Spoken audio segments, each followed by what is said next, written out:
جواتا نونرین امریکا قانونکا گرنگ یا چاکسازی یا بودجان اجتماعی بودجار یکی لدمه 3 سالان پسند کرد.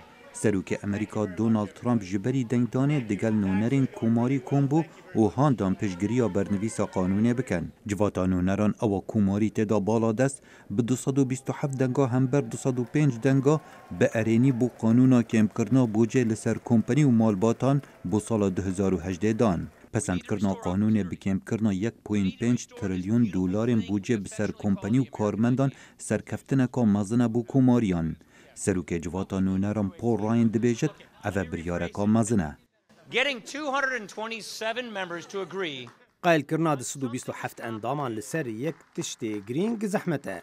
دوی ولاتی ده هر جسال 1986 ده دوباره قانون بودجه نهاتیه نویسین. اوه دستکفتیه که مزنه و اوه کارکی پر جیره. توایا اندام دموکرات دگل 13 اندام کوماری دیجی پسند کرنا برنویسا قانون بودجه بون. او باور دکن کم کرنا بودجه پتر ده خدمت دولمند دایه. سروکا کمایی دموکراتان ده جواتا نونران نانسی پلوسی دبیجت اوه شرمزاریه و خدمت نفشین بیت ناکت. اف شرمزاری بودجه نه در فتنکاری پیدا دکد و نه بوهایی کارکرین دزیده کد. اف بتنه بو پرکرین گنجین دولمندایه. اف بریاره ده تریلیون دلاران وکودین اختصار زاروکن ما. اره او چوا دوی دینی بدن؟ اوه یکم سرکفتنا سیاسی سروک دونالد ترامپ لدم 10 مهند سروکاتیا امریکا دا.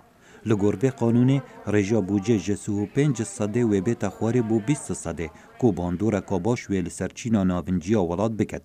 جگری سروک امریکا دگوتاره که دا لبیروریا 8 سالیا پیدا بونا تکس فاندیشن گود اوه یکم گرینگترین پنگاوا دیرو کیه.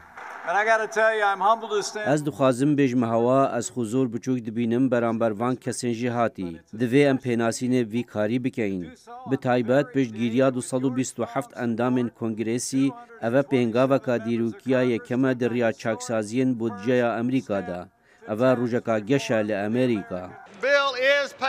پسند کرنا جواتا نونران داویه به پرساری فرمین بودجه ناینت. اف بریاره دوی بو جواتا سیناتورین امریکا بیتا هنارتن و دوی او پشتوانی لبکن جبری بگهتا کوچ کاسبی بو امضا سروکی. خالد فتاح، دنگی امریکا.